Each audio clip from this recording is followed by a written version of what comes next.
الحمد لله وكفى والصلاة والسلام على سيد الرسل وخاتم الأنبياء وعلى آله وأصحابه الذين أوفوا عهدا الذين هم خلاصة العرب الأربع وخير الخلائق بعد الأنبياء. أما بعد فأعوذ بالله من الشيطان الرجيم. بسم الله الرحمن الرحيم. والذين يرمون المحصنات ثم لم يأتوا بأربعة شهداء فاجلدوهم 80 جلدة ولا تقبلوا لهم شهادة أبدا فأولئك هم الفاسقون. قال النبي صلى الله عليه وسلم: كفى بالمرء كذبا أن يحدث بكل ما سمع. صدق الله العظيم وصدق رسوله النبي الأمي الكريم ونحن على ذلك لمن الشاهدين والشاكرين والحمد لله رب العالمین. 18واں پارہ سورہ نور کی ایک آیت کریمہ تلاوت کی ہے اور جناب نبی پاک صلی اللہ علیہ وسلم کا ایک فرمان تلاوت کیا ہے جس کو امام مسلم نے روایت کیا ہے. آیت کریمہ کا مفہوم یہ ہے: والذین یرمون المحصنات ثم لم یأتوا بأربعۃ شہداء.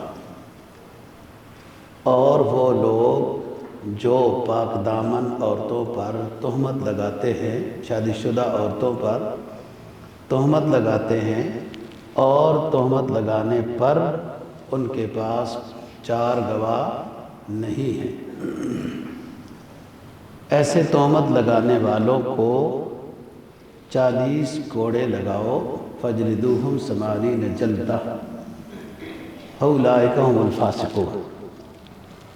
اور یہ لوگ جو ہیں تہمت لگانے والے یہ فاسق ہیں.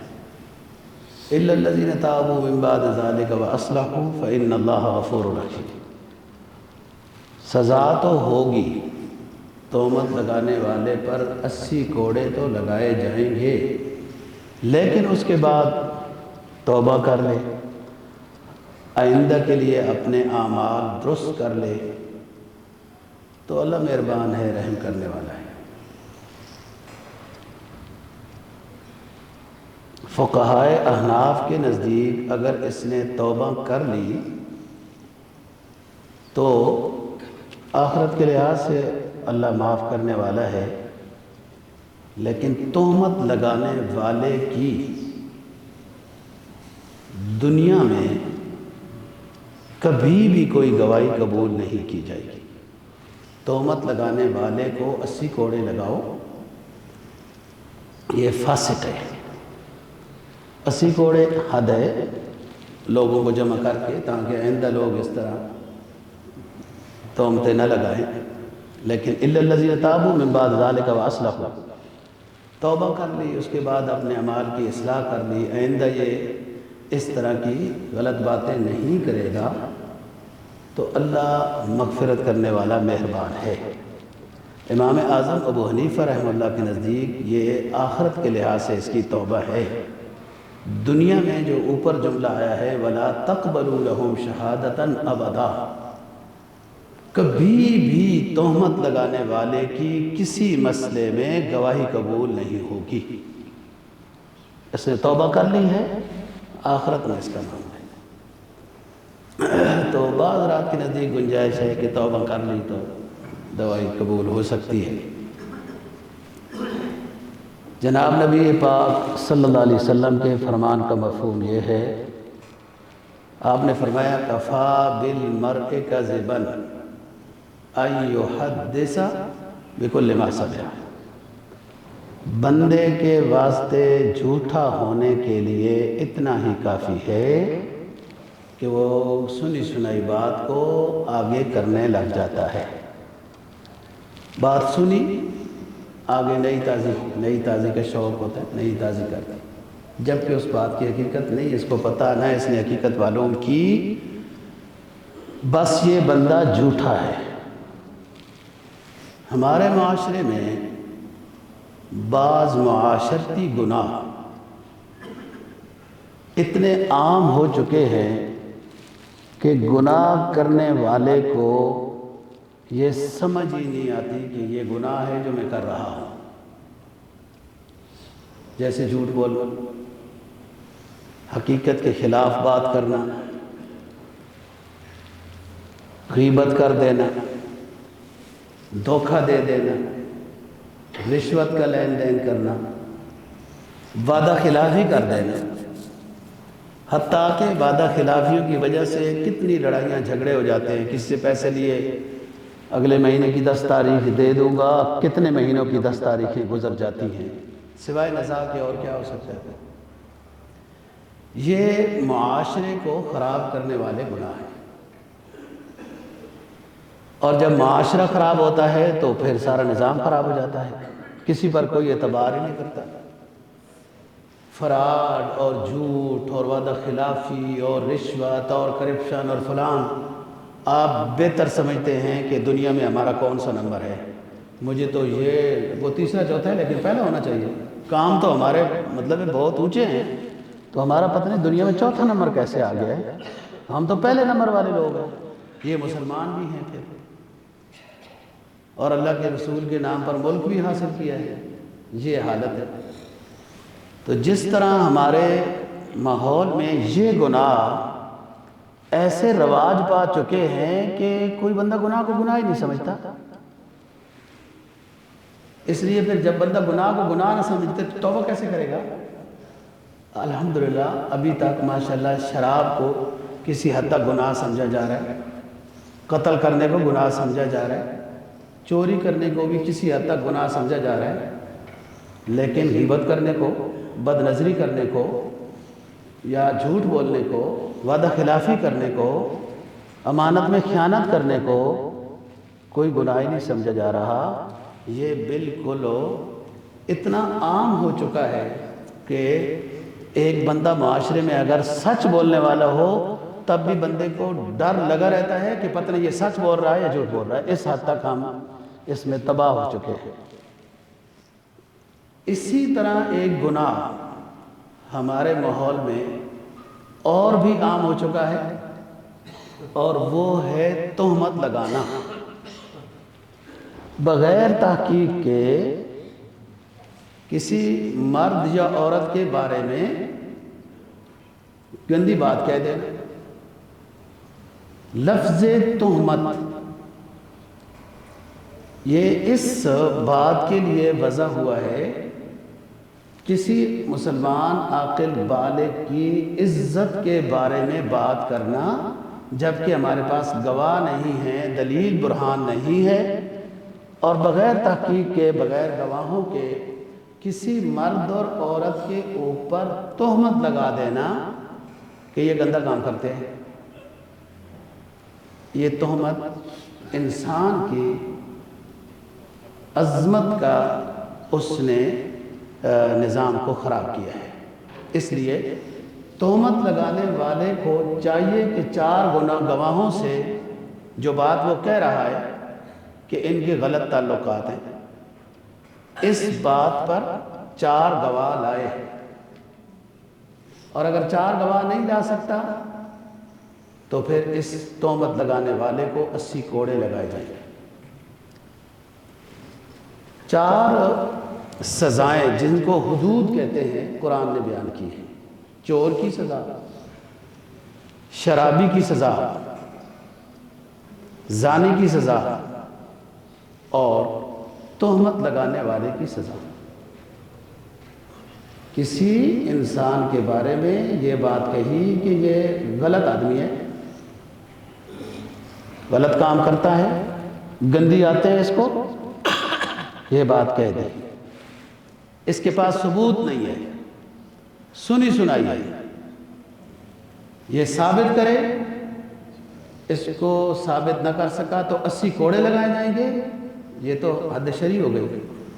اگلا جو نقصان ہے وہ کیا؟ وَلَا تَقْبَلُوا لَهُمْ شَهَادَةً أَبَدًا، یہ تہمت لگانے والا جتنی زندگی جیے گا کسی مسئلے میں اس کی گواہی قبول نہیں کی جائے گی، اس نے انسان کی توہین کی ہے۔ آپ کو پتہ ہے گناہ کبیرہ بہت ہیں، ان میں سے 70 بہت بڑے ہیں، ان میں سے پھر 3-4 بہت بڑے ہیں، اور ان میں سے بیت اللہ شریف کو گرانا، اس کی توہین کرنا بڑا گناہ ہے، گناہ کبیرہ ہے، کوئی مسلمان نہیں کر سکتا۔ اس سے بھی بڑا گناہ ہے کسی انسان ایمان والے کی توہین کرنا، تحقیر کرنا، بغیر دلیل کے اس کے بارے میں گندی بات کر دینا۔ اس لیے اس تہمت لگانے والے کی سزا سب سے زیادہ سخت ہے۔ چور پکڑا گیا چوری میں، بس سزا ہو گئی، توبہ ہو گئی۔ زانی کو سزا ہو گئی، توبہ ہو گئی۔ شرابی کو سزا ہو گئی، توبہ ہو گئی۔ خود سزا توبہ ہے، اس کی خود سزا وہ توبہ ہے، دنیا میں اس کو سزا ہو گئی۔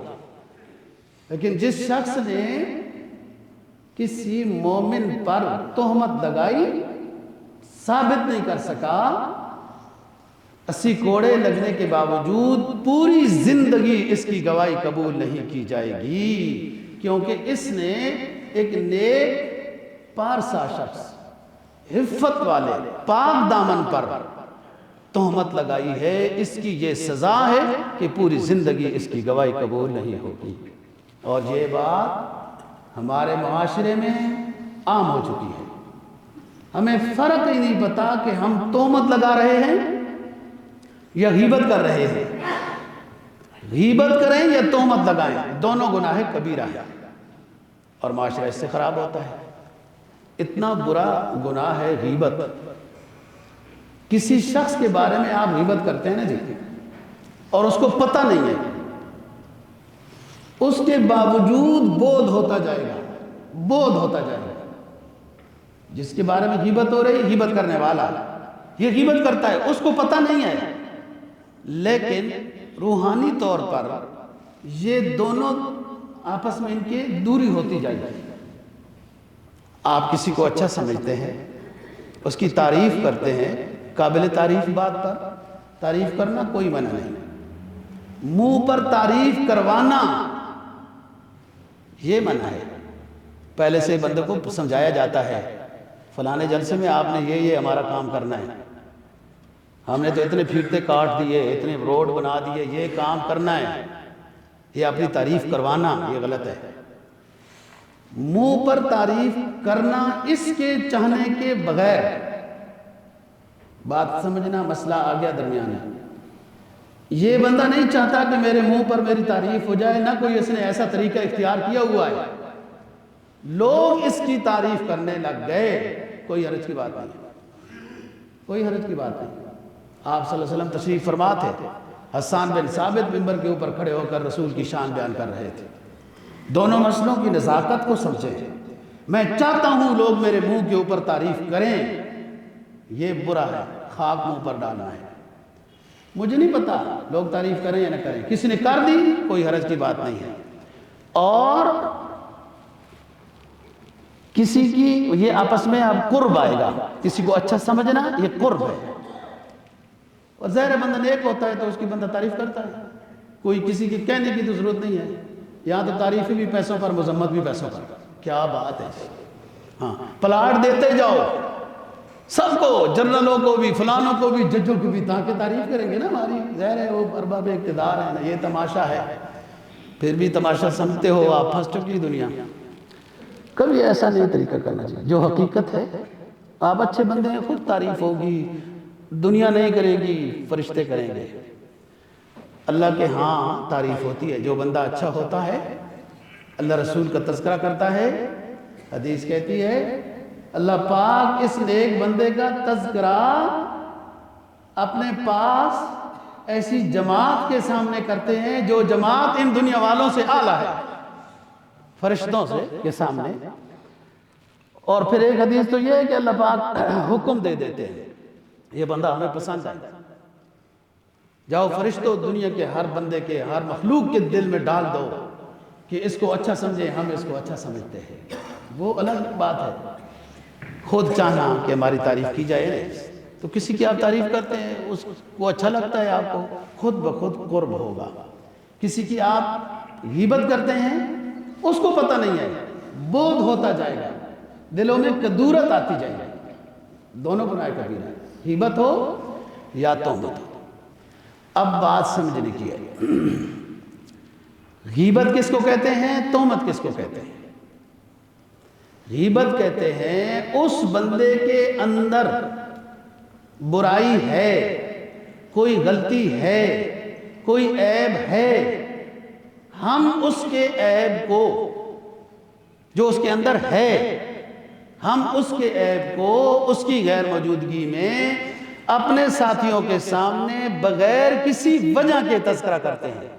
کوئی وجہ نہیں ہے، کوئی مجبوری نہیں ہے، بغیر وجہ کے اس کے عیب کا تذکرہ کر رہے ہیں، یہ غیبت ہے.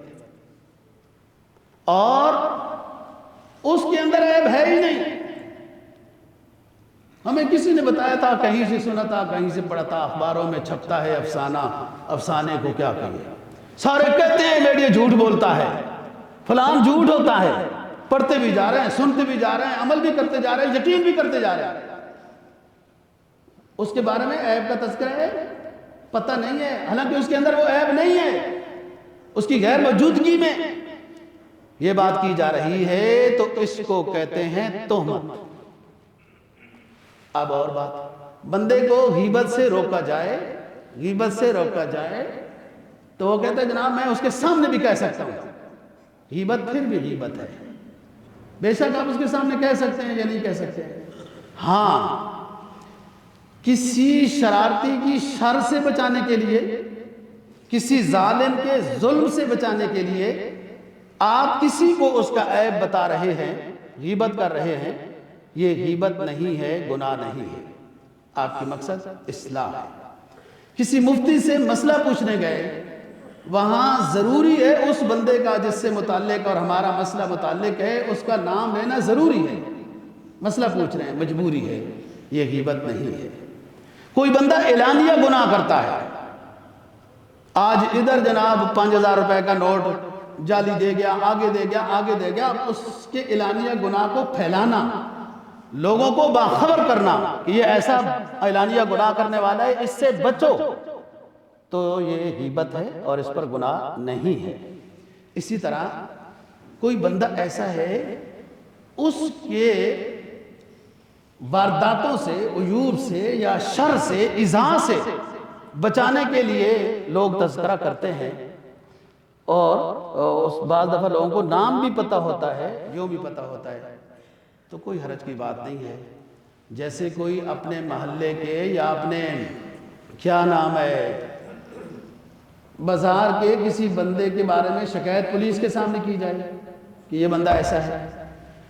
طلبہ کسی طالب علم کی شکایت اپنے استاد کے سامنے کرتے ہیں، یا کوئی بھی ایسے گھر کا فرد ہے اس میں کوئی گڑبڑ ہے اور اس کی شکایت کسی بڑے کے سامنے کی جاتی ہے اور اس کا نام لیا جاتا ہے، تو کوئی حرج کی بات نہیں ہے. یہ اصلاح مقصد ہے اور یہ ضروری ہے، اور معاشرہ ایسے ہی درست ہوتا ہے کہ جب کسی عیب والے بندے کا عیب برائے اصلاح دوسرے کے سامنے اس کا ذکر کیا جائے تاکہ وہ اس کے عیب کو روک سکے.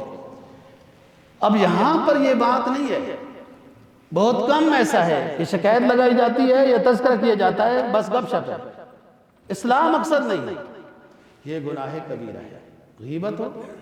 یا ایھا الذین آمنوا اجتنبوا کثیرا من الظن ان بعض الظن اسم فلا تجسسوا ولا یغتب بعضکم بعضا ایحب احدکم ان یأکل لحم اخیہ میتا فکرہتموہ واتقوا اللہ ان اللہ غفور رحیم.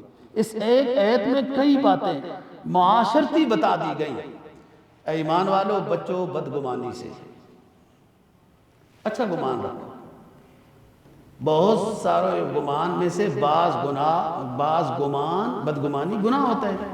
آپ نے ایک بات اس کے بارے میں کہہ دی ہے اور جناب اب اس کے بارے میں بدگمان ہو کے بیٹھے ہیں، جبکہ حقیقت ہی کچھ اور ہے، ان کو پتہ ہی نہیں، اور دوری ہو چکی ہوتی ہے، بودھ ہو چکا ہوتا ہے، عجیب عجیب باتیں ہیں معاشرے میں، بندہ وہ مثالیں دے تو مختصر سا وقت ہے وہ ضائع ہو جائے گا، تو بدگمانی گناہ۔ آگے کیا فرمایا؟ ان بعض الظن اسم فلا تجسسوا، کسی کی ٹوہ میں مت لگ جاؤ، کسی کی عیب تلاش کرنے میں مت لگ جاؤ۔ آپ کوئی حکومت کے ملازم تو نہیں ہے، آپ کے قبضے میں جاسوسی نظام تو نہیں ہے، وہ ایجنسیاں ہیں، وہ بہتر سمجھتی ہیں پاکستان کے حق میں کون ہے، پاکستان کے خلاف کون بول رہا ہے، اور ضروری ہے، ہر زمانے میں یہ تھا۔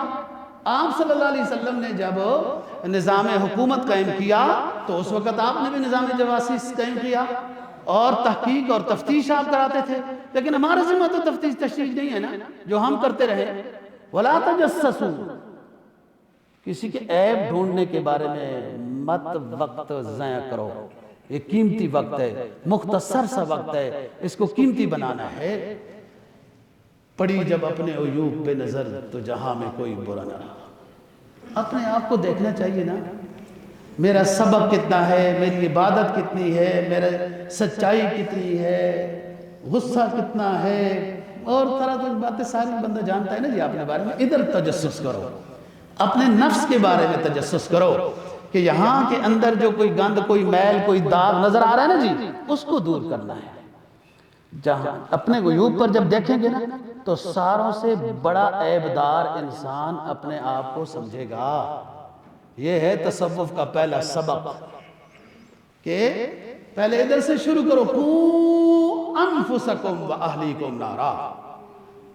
اے ایمان والو، پہلے اپنے آپ کو جہنم سے بچاؤ، پھر اس کے بعد اپنی بیگم کو بچاؤ، اپنے بچوں کو بچاؤ، امریکہ کو بعد میں بچاؤ۔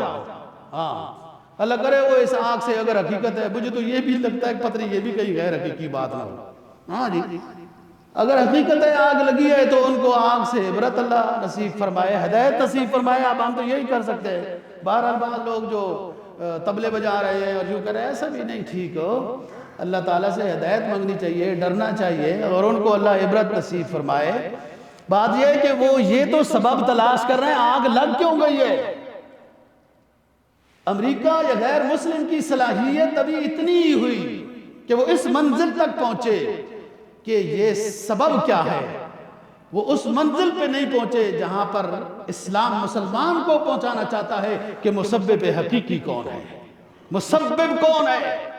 یہ ڈھونڈنے والا ستاروں کی گزرگاہوں کا اپنے افکار کی دنیا میں سفر کر نہ سکا، جس نے سورج کی شعاؤں کو گرفتار کیا، اپنی شب تاریک کو سحر کر نہ سکا۔ سورج کی شعاؤں کو دیکھتے رہے کہ عرض بلد طول بلد، عرض بلد طول بلد، سردیوں میں چھوٹا کیوں، گرمیوں میں بڑا کیوں، سردیوں میں دھوپ چھوٹی تھوڑی کیوں، گرمیوں میں زیادہ کیوں۔ ایک بدبخت یہ نہ سمجھے کہ سورج بنانے والا کون ہے۔ یہ بات ہے نا اصل تو۔ اس آگ سے بھی اللہ عبرت دینا چاہتا ہے، کوئی سمجھے تو۔ ڈالر بہت زیادہ ہیں، جب تک پیسہ بہت زیادہ ہو حق سمجھ نہیں آتا، اللہ ماشاء اللہ عثمان غنی کوئی ہوتا ہے، سمجھ رہے ہو بات؟ حق زیادہ، پیسہ زیادہ ہو نا جی، مطلب بڑے نخرے میں ہوتا ہے، بڑا غرور ہوتا ہے۔ آپ تو اسلام آباد میں رہتے ہو، یہاں بڑے بڑے پیسے والے ہیں، آپ ان کی گردن ٹیڑھی، سریا موٹا، فلان ڈھمکان سب سمجھتے ہو، پھر بندے کو پتہ پیسہ بڑا ہے، فلانے کو کھلاؤں گا، فلانے کھلاؤں گا۔ امریکہ کے پاس بھی کیا پتہ نہیں جو لکھا ہوا ہوتا ہے وہ بھی سچ ہے جھوٹ ہے، جو لکھا ہوا ہے پڑھ رہا ہوں۔ 30,000 ٹریلین ڈالر کے پاس اس کی موجود ہے، تو یہ 108 ارب ڈالر کا کیا جانتا ہے وہ کہ 160 ارب ڈالر کا جو نقصان ہو گیا۔ بہرحال قدرت ہے، اس کے قبضے میں سب کچھ ہے، ہمارے پاس ہے، ہم جتنے بس میں ہیں اتنے ہم مکلف ہیں۔ قُوا أَنفُسَكُمْ وَأَهْلِيكُمْ نَارًا، اپنے آپ کو پہلے جہنم سے بچاؤ۔ عیوب ادھر دیکھو، وَلَا تَجَسَّسُوا وَلَا يَغْتَبْ بَعْضُكُمْ بَعْضًا، کوئی بھائی دوسرے بھائی کی غیبت نہ کرے، جیسا کہ کوئی مسلمان دوسرے مسلمان بھائی کا گوشت کھانا پسند نہیں کرتا، ایسی ہی غیبت کرنا بھی پسند نہ کرو، یہ گناہ کبیرہ ہے۔ جو جائز صورتیں ہیں وہ غیبت کی آپ کو بتائیں گے۔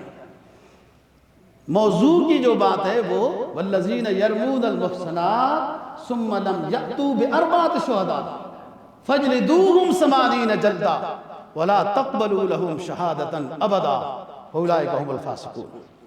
فرمایا کہ جس نے تہمت لگائی اور 4 گواہوں سے ثابت ہو، دنیا میں کوئی جرم یا کوئی کام وجود میں لانا ہو، کوئی معاہدہ ہے، لین دین کر رہے ہیں، معاہدہ کر رہے ہیں، کوئی کام کسی پر عیب ثابت کرنا ہے یا کوئی آپ نے معاہدہ کرنا ہے، قرآن نے، اسلام نے 2 گواہ بتائے۔ نکاح کرو 2 گواہ، چوری ثابت کرنی ہے 2 گواہ، فلاں کوئی معاہدہ لکھ رہے ہو، آپس میں لین دین کر رہے ہو 2 گواہ۔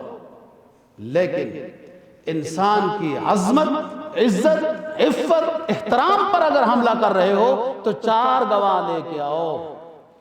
اسلام نے، اللہ نے انسان کو چھپانا چاہا، پردے میں رکھا، لیکن اگر کوئی بندہ بات کرنا چاہتا ہے پھر گواہ لے کے آئے۔ جب گواہ نہیں پورے لا سکتا تو پھر فرمایا کہ اب اس کو 80 کوڑے لگائے جائیں گے۔ شرابی کی سزا بھی 80 کوڑے، تہمت لگانے والے کی بھی سزا 80 کوڑے، غیر شادی شدہ گندے کام میں چلا گیا 100 کوڑے، شادی شدہ چلا گیا رجم، سنسار۔ اور عجیب بات یہ ہے سوچنے کی، یہ جتنے جرائم ہیں، شادی شدہ سے غلطی یا غیر شادی شدہ سے غلطی یا چوری کا ہو جانا یا شراب کا پینا، یہ حدود ہے نا جی، یہ حدود ہے نا۔ یہ بعض پڑھے لکھے ایکسفورڈ سے پڑھ کر آنے والے سیاست، پھر حکمرانیاں کرنے والے، ان کو قرآن حدیث کی یہ حدود وحشیانہ حدود نظر آتی تھی، اس لیے گئے دنیا میں چلے گئے تو ان کے قاتلوں کو بھی ابھی تک کوئی سزا نہیں ہوئی، کیونکہ قاتل کو سزا دینا تو وحشیانہ سزا ہے۔ پھر خود گئے چلے گئے، قتل ہو گئے، ان سزاؤں کو وحشیانہ کہنے والے ان کے قاتلوں کو بھی کسی نے نہ پکڑا نہ قتل کیا۔ اسلام کی یہ سزائیں جو ہیں یہ انسداد جرائم ہے، جرائم بند ہو جاتے ہیں جب ان حدود کے اوپر، آپ کو پتہ ہے اسلام پڑھو تو پتہ ہونا، ایک حد نافذ ہو جائے صحیح طریقے سے، ایک حد معاشرے میں نافذ ہو جائے، کئی سال تک اس علاقے پہ اللہ کی رحمت برستی رہتی ہے، ایک حد نافذ ہو جائے۔ یہ انسداد جرائم ہیں یہ حدود، لیکن بغیر دلیل کے آپ کسی کے اوپر تہمت نہیں لگا سکتے، سزا ہوگی۔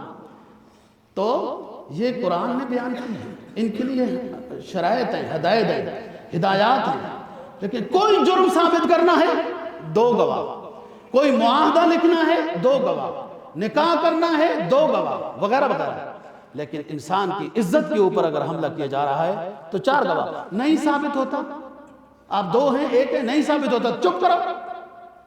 کوئی ضروری ہے اس چیز کو پھیلانا جب آپ ثبوت نہیں کر سکتے؟ بہت بڑی غلطی ہے دوستو آج کل ایک معاشرے میں، ذرا سی کوئی بات ہوئی یا نہ ہوئی، وہ میڈیا اس کو تماشا بناتا ہے، تماشا بناتا ہے، تماشا بناتا ہے، در در در در در در در در پتہ نہیں کیا ہو گیا، اور حقیقت کچھ بھی نہیں۔ جب تک کہ جرم ثابت نہ ہو، اسلام اس کے اعلان کے حق میں نہیں ہے۔ جب جرم ثابت ہو جائے تو اس کے بعد اعلان کیا جائے گا سب سے بڑے میدان میں جمع ہو جاؤ، شرابی کو سزا دی جا رہی ہے یا فلانے کو سزا دی جا رہی ہے، تاکہ لوگ دیکھیں اور یہ کوڑوں کی سزا یا جو سزا ہے اس سے عبرت حاصل کریں اور معاشرے کے اندر یہ جرائم جو ہیں یہ ختم ہو۔ لیکن وہ ثابت ہوا یا نہ ہوا، اور اتنا تماشا بناتے ہیں، یہ گناہ کبھی ثابت ہی نہیں ہوا، اور اس کی اشاعت، اس کی تشہیر جو اتنی کی جا رہی ہے، یہ بھی گناہ ہے، یہ بھی گناہ ہے، یہ بھی گناہ ہے۔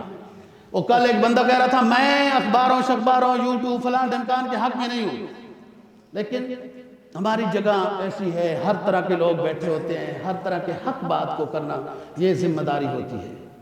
اس نے کہا ملک ریاض کے بارے میں باتیں ہو رہی ہیں نا، میں آج دیکھوں گا کون، وہ ہے بھی میڈیا والا، کون سا میڈیا ہے جو اب اس کے عیوب بیان کرے گا؟ یہ سب گنہگار ہے، ملک ریاض کے سب گنہگار ہیں. وہ یہ کہہ رہا ہے کہ میں دیکھوں گا کون اب ذرا سی کوئی بات ہو جائے کہیں سے نا جی یہ اتنے حق پرست ہیں میڈیا والے کیا سے کیا مچا دیتے ہیں. لیکن وہ ہدایہ ہیں یا رشوت ہے یا پتہ نہیں کیا ہے.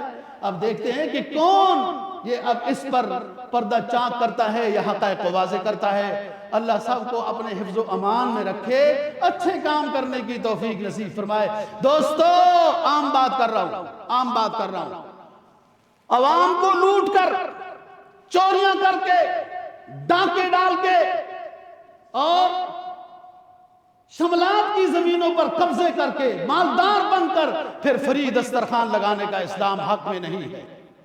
آپ رزق حلال سے جتنا کر سکتے ہیں, 2 کو کھلا سکتے ہیں, 4 کو یا 1 کو کھلا سکتے ہیں. اپنے رزق حلال خون پسینے کی کمائی, اپنی نیندوں کی قربانیاں کر کے جو کمائی کی ہے وہ رزق حلال غریب کو کھلائیں. وہ بھی کل قیام میں عبادت میں نظر آئے گا, اس کی دعا بھی قبول ہوگی. لوٹ کر بڑے بڑے طریقوں سے فراڈ کر کے پیسہ جمع کر کے اور پھر تھوڑا سا خدا کو دھوکہ دینا چاہتے ہیں کہ خدا تو کھانا کھلانے کو پسند کرتا ہے نا, لیکن خدا حرام جمع کرنے کو بھی پسند نہیں کرتا. پہلے اس چیز کی طرف توجہ کریں. تو یہ حدود ہیں دوستو, اور جو بندے کے بلا تحقیق کے بات کرتے ہیں. اب ذرا واپس آ جائیں. تہمت لگائی, گواہی سے ثابت نہیں ہو سکی, اس کو 80 کوڑے لگائے جائیں گے. کون 80 کوڑے لگائے گا؟ یہ تو اسلام نام کے بندے اور ملک ہیں دنیا میں. 80 کوڑے تو کون ہی ہیں, لیکن وہ بندہ مجرم ہے, وہ 80 کوڑوں کے مستحق ہے, بے شک اس کو اوپر نہیں لگے. یاد رکھنا. لہذا کسی کے بارے میں اس کا عیب ہو, اس کی غیر موجودگی میں بلا وجہ اس کے عیب کا تذکرہ کرنا یہ غیبت ہے, گناہ کبیرہ ہے. یہ سمجھو بات. اور کسی کے بارے میں گندی بات کہہ دینا کہ وہ گندی دوستی والا ہے اور پھر وہ ثابت نہ کر سکنا, یہ تہمت ہے اور اس کو 80 کوڑے لگائے جائیں گے. لیکن 80 کوڑے تو نہیں لگے, یہ تو اسلامی قانون ہی نہیں ہے, 80 کوڑے ہی نہیں لگے. لیکن یہ بندہ یہ نہ سمجھے کہ مجھے 80 کوڑے نہیں لگائے گئے, لہٰذا میں نے جو لوگوں پر تہمت لگائی ہے وہ ٹھیک ہے اور میں بچ گیا ہوں. ہرگز نہیں بچا.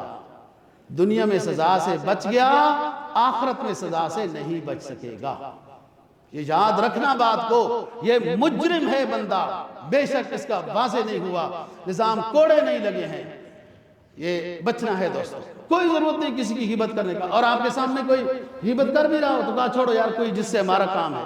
آپ کو پتہ ہے اسلام کیا کہتا ہے؟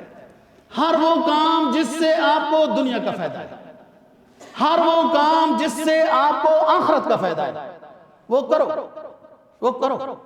لیکن نہ اس کام میں آپ کا دنیا کا فائدہ ہے, نہ اس کام میں آپ کا آخرت کا فائدہ ہے, صرف گپ شپ ہے. تو پھر اس گپ شپ کا تو ویسی گپ شپ ہے. آپ لغو بات کر رہے ہیں, فضول بات میں ٹائم ضائع کر رہے ہیں, غیبت بھی نہیں کر رہے, تہمت بھی نہیں لگا رہے. تب بھی اس وقت کے بارے میں پوچھو گی. اور سب سے بڑی جو گزشتہ جمعے پر میں بیان کر چکا ہوں تفصیل سے کہ علماء کیا چیز ہوتے ہیں, علماء کیا ہیں. علماء کی حقیقت میں نے آپ کے سامنے بیان کی. لوگوں کا سب سے بہترین میٹھا مشغلہ, لوگوں کا سب سے بہترین میٹھا دلچسپ مشغلہ علماء کی غیبت کرنا ہے. آپ نہیں کرتے ہوں گے لیکن دیکھ لیں معاشرے میں 20 سال اسی عالم کے پیچھے نماز پڑھتے رہیں گے, جب موقع ملے گا اسی کی غیبت کریں گے اور اس کے پیچھے نماز ہو جاتی ہے. پھر جن پتھروں کو عطا کی تھی دھڑکنیں ہم نے, جنہیں ہم نے بسم اللہ پڑھائی, نماز پڑھائی, تکبیر تحریمہ سکھائی, جن پتھروں کو عطا کی تھی دھڑکنیں ہم نے, جب انہیں زبان ملی تو ہم پہ ہی برس پڑے.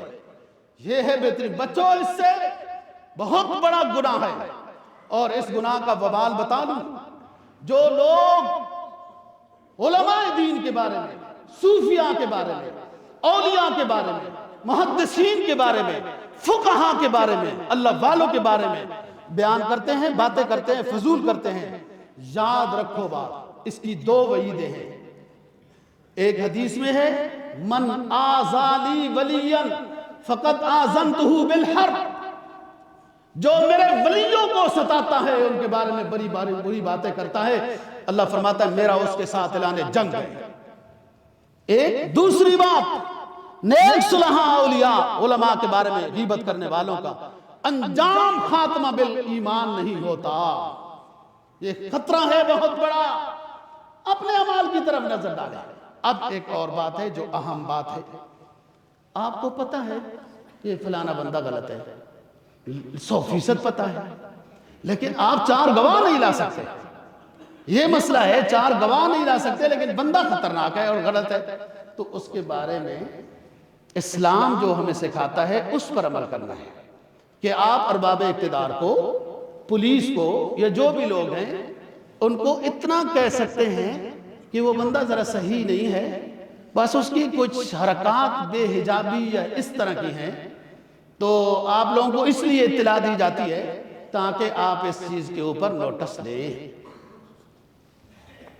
اب یہ گواہی نہیں ہے، لیکن عیب سے ارباب اقتدار کو مطلع کر دیا گیا ہے، باقی وہ جانے اور وہ جانے۔ بعض دفعہ جو لوگ پاکستان ہو یا کوئی بھی ہو کہ حکومتی کارنامے اپنے ہاتھوں میں لے لیتے ہیں، خود مجرم کو سزا دینے لگ جاتے ہیں، اسلام اس کے خلاف ہے۔ آپ حکومت کو بتائیں، وہ سزا دیں یا نہ دیں، آپ گناہگار نہیں ہوں گے، وہ ہوں گے، لیکن آپ کی سزا دینے کی وجہ سے نظام خراب ہوگا، نقص امن ہوگا۔ اس چیز کی توجہ ہے۔ دیکھو ہم مجرم کو سزا دینا چاہتے ہیں، ہمارے ذمہ کیا ہے؟ ارباب اقتدار کو بتانا، بس وہ کرے یا نہ کرے یہ ہمارا کام ہی نہیں۔ آج کل ساری غلطی یہ ہو رہی ہے کہ جو ہمارے ذمہ کام ہے اس کو ہم نے چھوڑا ہوا ہے، جو ان کے ذمہ کام ہے اس کو اپنے ہاتھ میں لے رکھا ہے، جس کی وجہ سے نظام سارا خراب ہے۔ حضرت عمر فاروق رضی اللہ تعالیٰ عنہ اپنے عمال کو فرمایا کرتے تھے، خط لکھ کر ہدایت نامہ دیتے تھے کہ اپنے متعلقین کو، اپنے اعلی خانہ کو سورہ نساء کی سورہ نور کی تعلیم دیا کرو، سورہ نور کی تعلیم دیا کرو، تاکہ یہ ساری باتیں پتہ چل جائیں۔ اس میں بہت بڑے احکام ہیں ماشاءاللہ، کسی گھر میں داخل کیسے ہونا ہے، کون سی بات کرنی ہے، کون سی نہیں کرنی ہے، سلام کر کے داخل ہونا ہے یا تہمت یا فلان، یا میاں بیوی کی لڑائی جس کو لعان وغیرہ، یہ ساری چیزیں اس میں آتی ہیں۔ تو یہ گناہ کبیرہ ہے اس طرح کی باتیں کرنا، اور ہمیں پتہ بھی نہیں ہے، ہمارا معاشرہ اس سے بھرا ہوا ہے، تہمت لگانے کے بارے میں، الزام لگانے کے بارے میں، وغیرہ وغیرہ سب باتیں، اور اس میں بلا وجہ سمجھنے کی بات ہے، کسی کے عیب بیان کرنا بلا وجہ، ہم شکایت بھی نہیں لگا رہے، گپ شپ لگا رہے ہیں، بلا وجہ دوسروں کے عیب اپنے مجلس میں برائے تذکرہ لانا، اس کا مطلب یہ ہے کہ آپ اپنے آپ کو بہت اچھا سمجھ رہے ہیں اور اس کو گناہگار سمجھ رہے ہیں، جبکہ وہ سارے عیب بابو آپ کے اندر بھی موجود ہیں۔ سب سے بڑا عیب یہ ہے کہ آپ خود گناہ کبیرہ کر رہے ہیں، بلا وجہ غیبت کر رہے ہیں، تہمت لگا رہے ہیں۔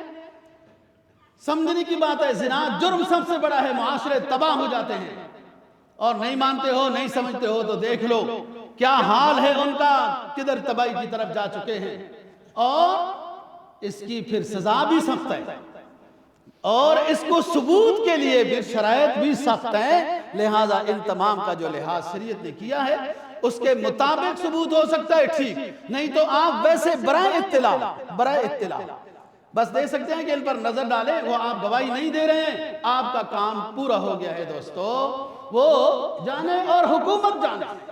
اور قرآن کیا کہتا ہے؟ جس بندے نے کسی پر تہمت لگائی، ثبوت نہیں ہوا، دنیا اور آخرت میں تہمت لگانے والے پر لعنت برستی رہے گی۔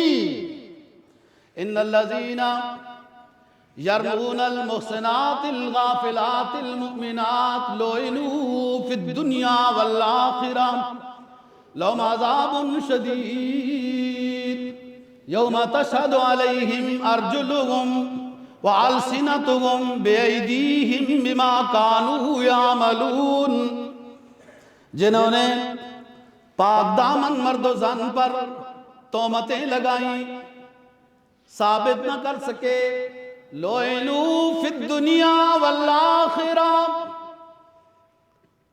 دنیا پر بھی جب تک جیتے رہیں گے، مر جائیں گے تو مرنے کے بعد بھی، جینے کی زندگی میں بھی ان تہمت لگانے والوں پر اللہ رسول کی، کائنات ساری کی لعنت برستی رہے گی۔ بڑا عذاب ان کو آخرت میں دیا جائے گا، وَلَهُمْ عَذَابٌ شَدِيدٌ۔ انسانیت کے عفت کے ساتھ ان کھیلنے والے انسان نما درندوں کو بڑا سخت سزا اور عذاب دیا جائے گا۔ سب سے بڑا عذاب ان کے لیے یہ ہوگا، یوم تشہد علیہم، ان کے خلاف ان کے اپنے ہاتھ، ان کے خلاف ان کی اپنی زبانیں، ان کے خلاف ان کے اپنے پاؤں گواہی دینے لگ جائیں گے۔ فائدہ کچھ بھی نہیں ہوا، اور دیتے گئے۔ دوستو، دین سیکھنا ہے، دین کے قریب رہنا ہے، اللہ والوں سے جڑنا ہے، ان کی مجلس میں بیٹھ کر رنگ چڑھتا ہے، وہی ڈیزائن آتا ہے، وہی مزاج آتا ہے۔ نہ پوچھ ان خرقہ پوشوں کی ارادت ہو تو دیکھ ان کو، نہ پوچھ ان خرقہ پوشوں کی ارادت ہو تو دیکھ ان کو، یدِ بیضا لیے بیٹھے اپنی آستینوں میں۔ اللہ والا تو بننا چاہتا ہے، کسی اللہ والے کا دامن پکڑنا پڑے گا، اس سے سبق لینے پڑیں گے، وہ جو اسلامی ہدایات دے گا اس پر عمل کرنا پڑے گا۔ ان کے پاس بڑے ہیرے ہیں، اللہ والوں کے پاس بڑے قیمتی موتی ہوتے ہیں، بڑے جواہرات ان کے پاس ہیں، اگر تو حاصل کرنا چاہتا ہے تو۔ نہ پوچھ ان خرقہ پوشوں کی ارادت ہو تو دیکھ ان کو، یدِ بیضا لیے بیٹھے اپنی آستینوں میں۔ ڈھونڈ کسی ٹوٹے ہوئے کا قلب، پھر قریب جا اس کے جو آہو بکا میں لگا ہوا ہے، اور اس کے پاس تو بڑے قیمتی ہیرے اور جواہرات اس کے آبگینوں میں ہیں، ہو سکتا ہے تجھے بھی کچھ حصہ عطا کر دیا جائے۔ اللہ میرا کہنا اور آپ کا سننا قبول و منظور فرمائے۔ وآخر دعوانا الحمدللہ رب العالمین۔